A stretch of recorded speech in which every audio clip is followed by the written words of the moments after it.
اگلی چیز ہوتی ہے ایصال ثواب کا اہتمام کرنا۔ ایصال ثواب کہتے ہیں کسی بھی نیک عمل پر مرتب ہونے والے اخروی انعام کو۔ وہ کسی بھی شکل میں ہو سکتا ہے، جنت میں آپ کو محلات ملیں گے، یہ بھی ثواب ہے کیونکہ یہ آپ کے نیک عمل کے جواب میں آپ کو دیا جائے گا۔ تو ثواب کا مطلب ہوتا ہے بدلہ، اجر جو آپ کو آخرت میں ملنے والا ہے۔ ایسا نہیں ہے کہ آپ نماز پڑھتے ہیں تو ثواب جو ہے وہ ایک ایسا نور سا ہوتا ہے کہ یہاں بیٹھ جائے گا، بھئی ثواب مل گیا۔ ثواب کا مطلب بدلہ۔ ایصال ثواب، ایصال کہتے ہیں بھیجنے کو، ثواب کا بھیجنا، ایصال ثواب۔ اس کا مطلب یہ نہیں کہ آپ محل بھیج رہے ہیں اور یہ، بلکہ ایصال ثواب کا مفہوم یہ ہے کہ آپ ایک نیک عمل کرتے ہیں اور گمان کرتے ہیں کہ اللہ تعالیٰ اس کا بدلہ مجھے دے گا، تو اللہ تعالیٰ فلاں کو بھی اس بدلے میں شریک کر دے۔ آپ نے نماز پڑھی، آپ نے دعا کی اللہ تعالیٰ اس کا ثواب میری والدہ کو بھی پہنچا دے، تو کیا مطلب آپ یہ کہہ رہے ہیں کہ اس کا جو بدلہ مجھے ملنے والا ہے اس میں میری والدہ کا حصہ بھی مقرر کر دے۔ بعض لوگ ایصال ثواب کا اسی لیے انکار کرتے ہیں، وہ کہتے ہیں نماز آپ نے پڑھی، بدلہ دوسرا کیسے لے سکتا ہے؟ اور ہم جواب میں کہتے ہیں جب اللہ دینا چاہے تو آپ کون ہوتے ہیں روکنے والے؟ آپ کے نبی نے یہ تصور دیا، اگر سرکار نہ دیتے تصور تو پھر تو مسئلہ ہی نہیں تھا۔ بھئی دعا لگتی ہے نہیں لگتی کسی کو؟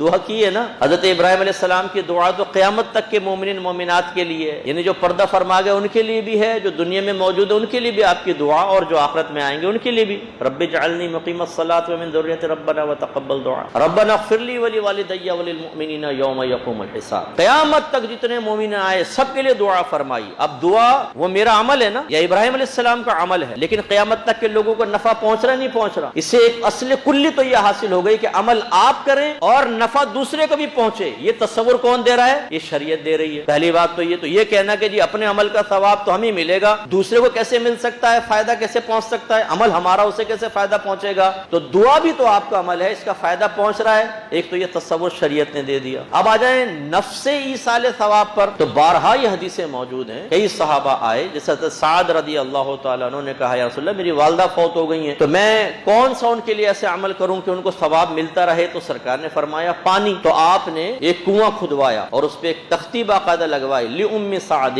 سعد کی ماں کے لیے، اور نیت یہ کیا تھی کہ لوگ پانی پیئیں گے، اس کا جو اجر ملے گا اس میں میری والدہ بھی شریک ہو جائیں، ان کو بھی اجر ملے، ثواب جاریہ۔ اب سوال یہ پیدا ہوتا ہے کہ عمل کیا تھا حضرت سعد نے، کنواں آپ نے کھدوایا، پانی پیئیں گے دوسرے لوگ، ثواب والدہ کو مل رہا ہے۔ اس کا مطلب یہ ہوا خود آپ کے نبی نے تصور دیا کہ بعض اوقات عمل ایک کرے گا اور اس کے اجر و ثواب میں دوسرا بھی شریک ہوگا، جبکہ وہ اس کو شریک کرنے کا قصد و ارادہ کر لے۔ اور ابراہیم علیہ السلام کی دعا سے معلوم ہوا کہ قیامت تک کے لوگوں کو آپ نفع پہنچا سکتے ہیں۔ تو علماء نے نتیجہ نکال کر پھر یہ بتایا، علماء اہل سنت واضح طور پر، جیسے علامہ ابن عابدین شامی رحمۃ اللہ علیہ فرماتے ہیں کہ جو دنیا سے گزر گئے ان کے لیے بھی ایصال ثواب ہو سکتا ہے، جو زندہ ہیں ان کے لیے بھی ہو سکتا ہے، اور جو بھی دنیا میں آئے نہیں ان کے لیے بھی ہو سکتا ہے۔ اس لیے بہترین طریقہ یہ ہوتا ہے کہ آپ جب کچھ ایصال ثواب کرنے لگیں اس طرح دعا کریں کہ اللہ تعالیٰ سب سے پہلے میں اس عمل کا ثواب، پہلے تو قبولیت کی دعا کریں کہ اللہ تعالیٰ اس عمل کو قبول فرما لے، قبول کے بعد ہی ثواب ملے گا نا، ورنہ کیسے؟ تو پہلے یہ دعا کر لیں، پھر اللہ تعالیٰ اس کا ثواب نبی کریم صلی اللہ علیہ وسلم کی خدمت اقدس میں ہدیۃً تحفۃً پیش کرتا ہوں۔ سب سے پہلے اپنے آقا کو پیش کریں، اور پھر آپ کے وسیلہ جلیلہ سے حضرت آدم علیہ السلام سے لے کر آج تک جتنے مسلمان دنیا سے پردہ فرما چکے، جو دنیا میں موجود ہیں اور جو قیامت تک آنے والے ہیں، سب کو اس کا ثواب ایصال فرما دے۔ علماء فرماتے ہیں، اعلیٰ حضرت خود فرماتے ہیں فتاوی رضویہ میں، سب کو ثواب پہنچے گا، اور اس طرح نہیں ہوگا کہ ثواب تقسیم ہو کر پہنچے، بلکہ سب کو پورا پورا پہنچے گا،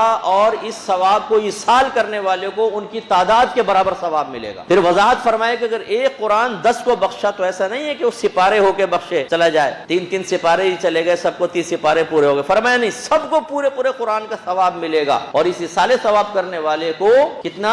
10 قرآن کا ثواب۔ تو جتنوں کو، پھر ہم کرتے ہیں بخل، ہمارے گھروں میں دیکھیں کس کی نیاز ہے؟ نانی کی، تو نانی کے علاوہ کسی کا نام نہیں لیں گے، بولیں گے نہیں شاید کسی اور کو آدھا ٹکڑا پہنچ جائے گا، تو نانی کہے گی ادھورا بھیج دیا، محل کے کمرہ ادھر چلا گیا، باقی دالان میرے پاس۔ وہ یوں سمجھتے ہیں، ارے بھائی بخل کیوں کرتے ہیں؟ اللہ تبارک و تعالیٰ کی رحمت اتنی بڑی ہے۔ ہاں یہ ضرور ہے کہ آپ یوں کر دیں، جیسے میں نے دعا کی کہ سرکار کی بارگاہ میں، پھر آپ کے وسیلے سے آدم علیہ السلام سے لے کر آج تک جتنے مسلمان دنیا سے پردہ فرما چکے، دنیا میں موجود ہیں، قیامت تک آئیں گے، ان سب کے نام اعمال میں منتقل فرما دے، اور خاص طور پر میری دادی کو ثواب پہنچا دے۔ یہ آپ کر لیں جن کے لیے آپ ایصال ثواب کا اہتمام کر رہے ہیں۔ تو اس مہینے میں شہدائے کربلا کے لیے خصوصی طور پر نیاز کا اہتمام کرنا یہ بہت اچھا ہے۔